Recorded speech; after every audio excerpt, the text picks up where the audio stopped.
Bueno, momento de la columna de Gente Grande de Arriba Gente. Recibimos al doctor Delmar Rodríguez. Bienvenido, doctor. ¿Cómo Muy está? buenos días, con mucho gusto, muchas gracias. Igualmente, hoy nos propone un tema muy interesante que es acompañar, cuidar, apoyar a los adultos mayores, términos muy abiertos que tendríamos que hablar un poco del cómo, ¿no? Porque a veces con ese objetivo podemos no estar, digamos, teniendo el mejor efecto deseado o la mejor influencia sobre los adultos mayores. Tal cual como tú lo estás planteando, es así, el respeto primero a la opinión y los deseos de la persona mayor cuando estamos en actitud de apoyar, de ayudar, de compartir, de cuidar, ¿por qué no?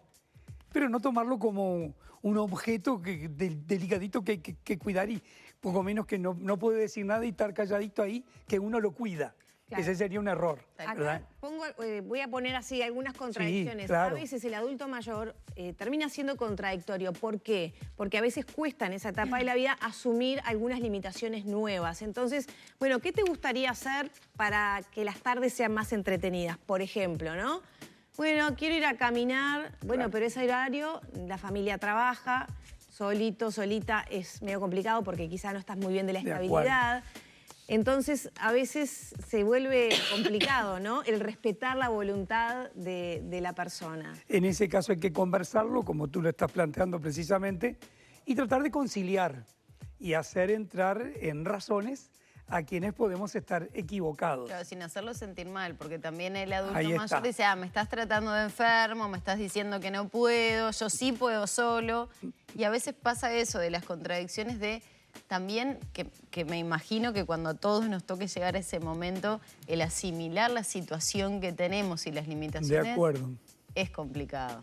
Así que es individual, ¿verdad? De acuerdo a las posibilidades, tanto en lo que sería del sano juicio, de las actividades mentales, como de las físicas también. Así que los cuidados, los apoyos, los beneficios que podemos hacer en la convivencia a la persona mayor y también cuando está institucionalizado, son personalizados, de acuerdo al estado de esa persona. Primer asunto. Segundo asunto, por cierto, con respeto, con cariño y con respeto. Yo agito el tapabocas en la mano, que está mal tenerlo así, pero en fin, si cuando voy a salir de casa me ponen el tapa del mar y me lo ponen, no me va a caer bien. Y no. Si me dicen, ponete el tapabocas, bueno, puede ser que tampoco me caiga bien del todo, pero si me dicen, te estás olvidando de ponerte tapabocas, por favor, por ejemplo, o la campera o lo que sea, son situaciones diferentes porque mi situación también es diferente a la de otras personas que puedan tener la misma edad, pero distintos grados de vulnerabilidad o minusvalía. Así que el primer asunto tiene que ser individual, el trato que se dé, el apoyo que se dé, la compañía y los cuidados individuales. Vos ahí haces una distinción entre apoyar, entre cuidar, entre acompañar, y está bueno hacer esa distinción porque se nos puede armar una ensalada ahí, a veces con la intención de cuidar no estamos apoyando o no estamos acompañando, sino haciendo las cosas por el otro, que tampoco construye, ¿no? Tal cual, ponete la campera que hace frío. Distinto es, mira, hace frío, ¿te parece? Me están apoyando para que yo realice asuntos. Y en cuidarme es, vienen y me ponen la campera. Bueno, caramba, es un poco diferente. Si estuviera en otra situación física y mental, es muy posible que no hubiera más remedio que ponerme el poncho sin preguntarme nada. Así que individual, de acuerdo a la situación de cada uno, acompañar, apoyar y cuidar si es necesario. Otro tema interesante para quien... Ahora, Delmar, antes de irnos de ese punto, porque digo, a la edad nuestra los abuelos están un poquito más delicados, ¿no? Y en algunos casos ya los papás. Y a veces pasa que, y también nos sucede dentro de las familias, que es, ¿por qué no vas vos y le decís que siempre hay un referente en la familia que es como el fundamental, el que tiene otra llegada, otro diálogo? ¿Es bueno tener esa persona dentro de la familia? También quedó por el camino lo que tú decías cuando la persona se niega. Y eso es importantísimo, poder transar o poder decidir y listo. Hay veces que hay que decidir y listo, como decía Lorena. En cuanto a lo tuyo, sí, como en toda relación humana, por cierto, y más aún cuando más pasan los años, puede haber alguno de la familia o o alguno de un sistema contratado de apoyo, ¿verdad? Y de compañía que tenga mejor llegada. Y hay que aprovechar esos asuntos, hay que aprovechar. Está bien entonces está muy bien buscarle la vuelta. Y muchas veces esto ha sido un tema muy femenino, es decir, el apoyo, el cuidado, incluso en aquellos viejos asuntos que todavía seguimos viendo de la hija mayor o la hija menor, que no se va a casar, que va a quedar viviendo con los padres o con los abuelos y se va a quedar en esa casa. Entonces, había un cierto sacrificio de esa mujer de la familia que se entendía, sin pensarlo, como que tenía que quedar, entre comillas, ¿verdad? Sí, terrible. A cuidar. Afortunadamente esas prácticas se están en un disparate. De todas maneras, todavía los cuidados recaen en las mujeres, no solamente en hijas, sino también en nueras, ¿no? Absolutamente, ese machismo tradicional se sigue manteniendo. Entonces, la mujer trabaja fuera de casa, por cierto, cría a los chiquilines, cría al marido, trabaja fuera de casa, ni qué decir. Y además recae sobre ella muchas veces estos temas. Otro tema interesante de los cuidados, apoyos y compañía es que si no te gustan los viejos, no te dediques a eso. No es lo que conseguí porque una institución, una larga estadía, una casa de salud, como se decía, ¿verdad? Que hay de todo tipo y en situaciones muy, muy tristes y muy lamentables. Justo me dieron un trabajo. Es como el maestro que no le gustan los chiquilines.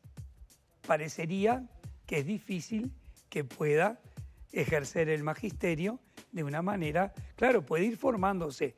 También la persona que acompaña a un mayor, que apoya y cuida, debe formarse para acompañar. Pero cuidado con eso de la gente que te dice, a mí no me gustan los viejos.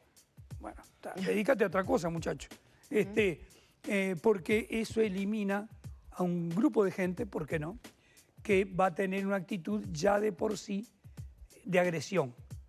Entonces aparecen temas de maltrato y maltrato psicológico, conversaciones, etcétera, inconvenientes. Más allá de lo físico también, ¿no? Ahora, que los hay. Delmar, vos hacías hincapié, sobre todo en esta columna, no hablar solo de los cuidados físicos o de alguna enfermedad en particular, sino también el acompañamiento, y lo planteamos del lado de, por ejemplo, salir a dar un paseo, que eso es una forma recreativa, también de moverse un poco la persona, de tomar otro aire, pero ¿desde qué otro lugar didáctico podemos acompañar? ¿En un juego de mesa? ¿En una charla? ¿En compartir fotografías? De repente hacer... Y que eso también, me imagino, es una forma de ejercitar la memoria, ¿no? Me parece muy lindo el abanico que ustedes abren, porque efectivamente es así. A veces uno piensa en el ejercicio como solo actividad física o el ejercicio solo como actividad mental. Entonces la tabla del 4, la tabla del 8, la del 7, y este problema y qué sé yo. La integración, la participación, la conversación, estar en los temas. No, eso no se lo digas porque le cae mal. Puede ser, pero en general, más bien participar de todo. Y además, juegos y deseos que la persona tenga de todo tipo. Me gustan las plantas. Y bueno, ¿y cómo vas a hacer? Y hay que buscarle la vuelta. Habrá macetitas, habrá todas formas. A mí no me gustan, bueno, busquemos por otro lado. El otro es loco por el fútbol. Sí, a veces ocurre capaz que lo fue siempre. Que las personas a cierta edad como que van decayendo en gustos también, ¿no? Sí, cambiando. Que les cuesta, tú lo has mencionado aquí en otras columnas, como encontrar el interés en algo que quizá antes le gustaba y ahora no. Por ejemplo, puede ser tejer y ya las manos no responden de la misma manera.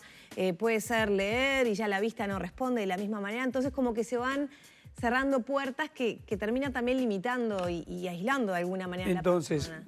Individual, cierta vocación en relación a la gente grande o con dificultades, y además respetar los gustos, sí, y los cambios que se van dando, y también a aquellos siempre le gustó tal cosa, bueno, pero como ustedes decían, pero ahora no le gusta.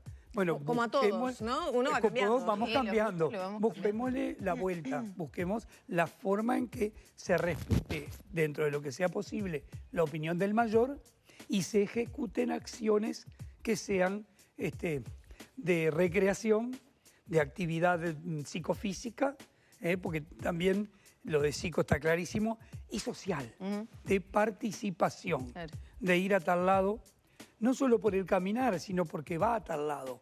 Aquel es de la iglesia, aire, ve otros paisajes. El otro es por caminar, el otro le gustan los árboles del ornato público. Hay un loco del ornato público que anda por acá, por ejemplo. Bueno, es un buen momento de esplendor del ornato público. El tema de los fresnos, por ejemplo, es una cosa preciosa. Cuando les da el sol y ese amarillo que parece una llamarada. El ocre famoso. Claro, y después en el piso, ¿verdad? Los fresnos es una cosa divina. ¿Cómo eso tantos asuntos? Me tenés cansado, siempre me decís lo mismo. Me gustan. Lo otro son los pájaros. Digo, en la calle, al caminar en el barrio, sin ninguna alternativa muy especial, ¿verdad? Eso hace mover el cerebro, el comentario, hace distinguir la vista, el oído, y ese canto tan estridente que es. Son los horneros de mañana. ¿Vos sabés que no hay horneros en Europa? Me lo dijiste 40 veces eso. No hay horneros en Europa. Si no hubiéramos leído muchos cuentos infantiles vinculados a ese nido tan peculiar, a que después tienen su nidada y lo abandonan, etcétera. Tantos asuntos que a uno le interesan y al otro no. Ahora, Delmar, buscarlo. ¿Sabes qué pensaba en el intercambio generacional también, ¿no? De acuerdo. Bisnietos con bisabuelas, nietos y abuelos. Y la caída de los prejuicios. Yo veo a mi hijo relacionarse con su abuela paterna, que es más grande que mis padres y que a veces tiene algunos problemitas de movilidad. Él la obliga a jugar al fútbol. Ella se sienta y le tira la pelota. Pero al final está en media hora que ella está haciendo un ejercicio. Excelente, claro. Juan está copado y no está el prejuicio de que la abuela no se puede mover, ¿no? O sea, y está en interacción con el botija también. A él le hace mucho bien, ella también está aprendiendo, ambos están aprendiendo. Pensaba, por ejemplo, en eso que te mencionaba de las fotos, porque también puede ser hasta... Los recuerdos. Si ahí va, trabajás la memoria, interactúas con el pequeño de la familia y hasta le puedes decir, mirá, acá está tu mamá, acá está tu abuela, acá está, ¿no? En esta esquina no había nada construido, donde tú pasás ahora caminando para ir a la escuela, que hay un edificio de 10 pisos. Acá no había nada cuando nos mudamos o cuando yo vivía. Y los tranvías, ¿de qué me estás hablando? ¿Qué es un tranvía? Más allá de verlo, pero un tranvía de aquellos además, no los de los eléctricos modernos. Aquellos eran eléctricos, pero al estilo Montevideo. Distintas circunstancias de vida que forman parte de la historia, porque eso muchas veces no está en la historia oficial, en la historia de la familia de cada uno. Pero es la historia de cada uno, exacto, así que hasta vaya si vale la pena saberla. Yo muchas veces rescato palabras del idioma familiar, mezcla de cocoliche italiano, mezcla de gallego, mezcla de cualquier cosa, de palabras mal dichas cuando los niños están aprendiendo a hablar y forman parte del idioma familiar, que creo que es una tradición también enriquecedora. Sin duda. Delmar, muchas gracias. Con muchísimo gusto, muchas gracias. Gracias. Cuidar, acompañar, apoyar. Entonces, estos son los 3 pilares de esta columna de Gente Grande que dialogábamos entonces en la mañana de hoy.